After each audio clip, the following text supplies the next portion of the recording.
Salve, meus amigos! Sejam todos muito bem-vindos ao Quebrando Padrões. Meu nome é Urias Silva. Não fazemos recomendação de compra ou venda de nenhum ativo listado em bolsa. Cortes de filmes e documentários que retratam a realidade do mercado de renda variável. A indústria de serviços financeiros parece ter um nível de criminalidade que é de alguma forma característico. Quando foi a última vez que a Cisco, ou a Intel, Google, Apple, IBM, você sabe... Concordo com você sobre a alta tecnologia versus os serviços financeiros. Como assim? Ora, a alta tecnologia é um negócio fundamentalmente criativo, onde a geração de ações e a renda deriva da criação de alguma coisa nova e diferente. Iniciando na década de 1990, a desregulamentação e avanços na tecnologia levaram a uma explosão dos produtos financeiros complexos, chamados derivados. Economistas e banqueiros afirmam que eles tornaram os mercados mais seguros, mas ao invés disso, os tornaram mais instáveis. Desde o fim da Guerra Fria, muitos ex-físicos e matemáticos decidiram aplicar suas habilidades não na tecnologia da Guerra Fria, mas nos mercados financeiros, junto com os banqueiros de investimentos e fundos livres. Criando armas diferentes. Absolutamente. Sabe como Warren Buffett disse sobre armas de destruição em massa? Fiscais, políticos e executivos não levaram a sério a ameaça da inovação financeira na estabilidade do sistema financeiro. Usando derivados, banqueiros podiam jogar em virtualmente qualquer coisa. Eles podiam apostar no aumento ou queda do preço do petróleo, na falência de uma empresa e até mesmo no tempo. No final dos anos 1990, os derivados eram um mercado descontrolado de 50 trilhões de dólares. Em 1998, alguém tentou controlá-los. Brookes Born se formou como primeira de sua turma na escola de advocacia de Stanford e foi a primeira mulher a editar uma grande revista jurídica. Depois de dirigir o escritório de derivados na Arnold Porter, Born foi indicada pelo presidente Clinton para presidir a Comissão de Comércio Futuro de Commodities, que supervisiona o mercado de derivados. Brookes Born me perguntou se eu iria trabalhar com ela. Decidimos que este era um mercado sério, potencialmente desestabilizado. Em maio de 1998, a CFTC fez uma proposta para controlar os derivados. O Departamento do Tesouro de Clinton teve uma resposta imediata. Eu, por acaso, fui ao escritório da Brookes e ela estava acabando de desligar o telefone. Ela ficou pálida e olhou para mim e disse: era Larry Summers. Ele estava com 13 banqueiros em seu escritório. Ele expressou aquilo de um modo muito intimidador, como dizendo a ela para parar. Os bancos estavam excessivamente confiantes nos ganhos desses tipos de atividades, o que leva a uma batalha monumental para impedir isso, o estabelecimento de instrumentos a serem controlados. Logo depois da ligação de Summers, Greenspan, Rubin e o presidente da SEC, Arthur Levitt, divulgaram uma declaração conjunta condenando Born e recomendando uma legislação para manter os derivados sem controle. 24 de julho de 1998. Ela foi rejeitada, infelizmente. Primeiro pela administração Clinton e depois pelo Congresso. Em 2000, o senador Phil Gramm teve um papel importante na aprovação de um projeto de lei que quase isentava de controle os derivados. Eles estão 21 de junho de 2000. Reduzindo a responsabilidade reguladora. Acredito que precisamos fazer isso. Depois de deixar o governo, Phil Gramm se tornou vice-presidente da UBS. Desde 93, sua esposa Wendy era funcionária do conselho da Enron. É a nossa maior esperança que seja possível dar andamento neste ano na legislação, que, de modo apropriado, crie uma certeza legal para os derivados OTC.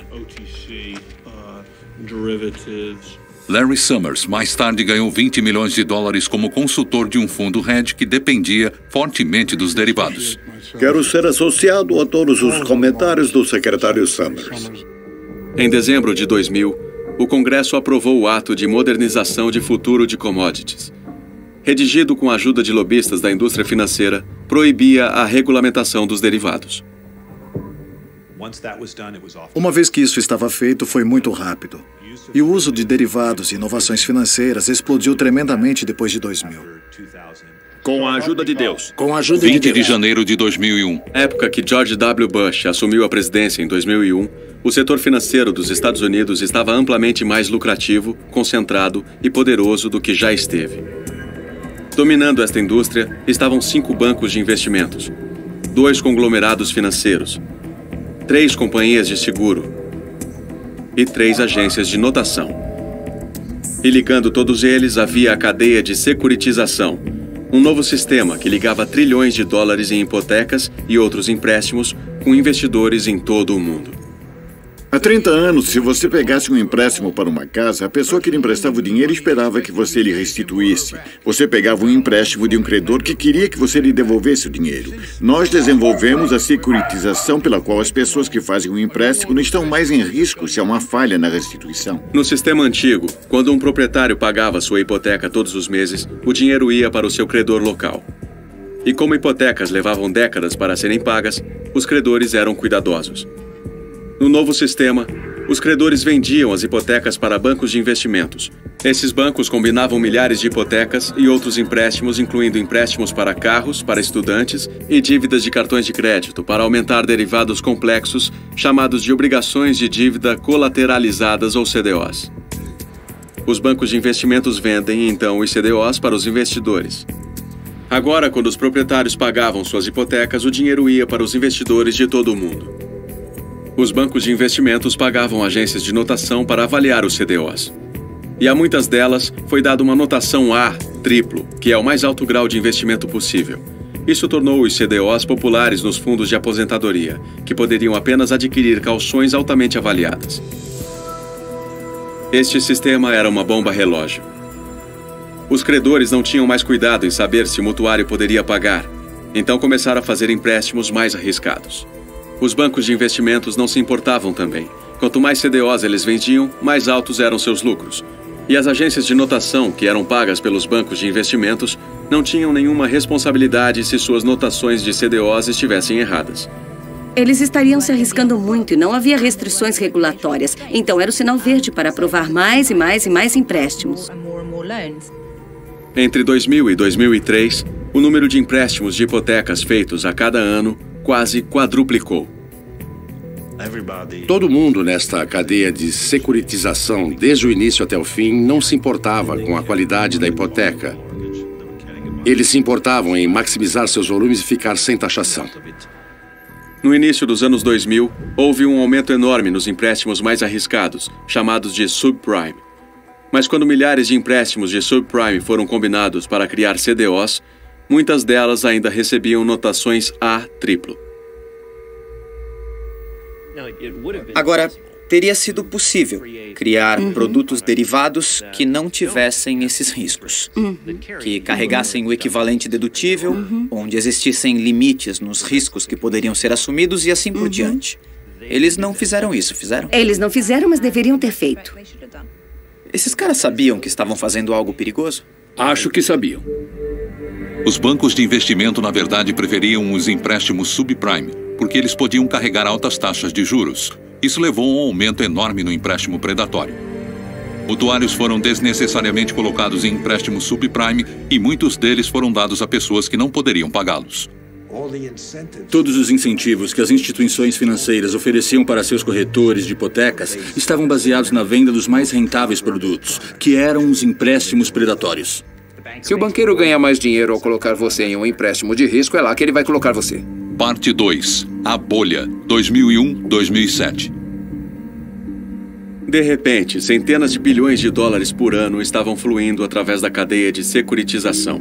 Como ninguém conseguia uma hipoteca, as aquisições e preços dos imóveis subiram vertiginosamente. O resultado foi a maior bolha financeira da história. Bens imobiliários são reais. Pode-se ver o bem, pode-se viver neste bem, pode-se alugar este bem. Houve um boom enorme nos imóveis que não fazia nenhum sentido. O apetite financeiro do setor conduziu àquilo que todos fizeram. A última vez que tivemos uma bolha imobiliária foi no final dos anos 1980. Naquele caso, os aumentos dos preços dos imóveis tinham sido relativamente menor. Esta bolha dos imóveis levou a uma recessão relativamente grave. De 1996 até 2006, o preço real dos imóveis dobrou de modo efetivo. Preço dos imóveis 2007, 194%. Com o preço de $500 por bilhete, eles vieram saber como comprar a sua própria parte do sonho americano. A Goldman Sachs, Bear Stearns, Lehman Brothers, Merrill Lynch estavam todos nisso. O empréstimo de alto risco sozinho aumentou de 30 bilhões por ano em fundos para mais de 600 bilhões por ano em 10 anos. Eles sabiam o que estava acontecendo. A Countrywide Financial, a maior credora de alto risco, distribuiu o equivalente a 97 bilhões de dólares em empréstimos e ganhou mais de 11 bilhões em lucros como resultado. Em Wall Street, os bônus anuais em dinheiro cresceram. Negociadores e principais executivos se tornaram muitíssimo valiosos durante a bolha. Lehman Brothers era um dos maiores subscritores de empréstimos de alto risco e seu principal executivo, Richard Fuld, levou para casa 485 milhões de dólares. Em Wall Street, esta bolha de imóveis e crédito estava conduzindo centenas de bilhões de dólares de lucros. Por volta de 2006, cerca de 40% de todos os lucros de empresas S&P 500 estavam vindo das instituições financeiras. Não havia lucros reais. Não era um rendimento real. Era apenas dinheiro que estava sendo criado pelo sistema e registrado como rendimento, 2, 3 anos no futuro. Há um padrão e tudo é liquidado. Isso era algo grande nacional, não apenas nacional, global. Através do ato de propriedade de imóvel e proteção do lucro líquido, o Conselho do Federal Reserve aumentou sua autoridade para controlar a indústria de hipotecas. Mas o presidente do Federal Reserve, Alan Greenspan, se recusou a usá-lo. Alan Greenspan disse, não, ideologicamente eu não acredito nisso. Por 20 anos, Robert Naisda foi o chefe da Green Line, um poderoso grupo de defesa ao consumidor. Ele encontrava com Greenspan regularmente. Demos a ele o exemplo da Countrywide e 150 hipotecas de taxas variáveis, complexas, diferentes. Ele disse que se você tivesse um doutorado em matemática, você não seria capaz de entendê-los o suficiente para saber qual era ou não bom para você. Então achamos que ele ia tomar uma atitude. Mas conforme a conversa continuava, ficou claro que ele estava preso à sua ideologia. Nos encontramos de novo com Greenspan em 2005. Muitas vezes nos encontrávamos com ele 2 vezes por ano e nunca menos do que uma. E ele não mudaria de ideia. Alan Greenspan se recusou a ser entrevistado para este filme. 2 de junho de 2005. Neste mundo incrível de comunicações instantâneas globais, o livre e rentável movimento de capital está ajudando a criar a maior prosperidade da história humana. A Comissão de Valores Imobiliários não conduziu nenhuma grande investigação de bancos de investimentos durante a bolha.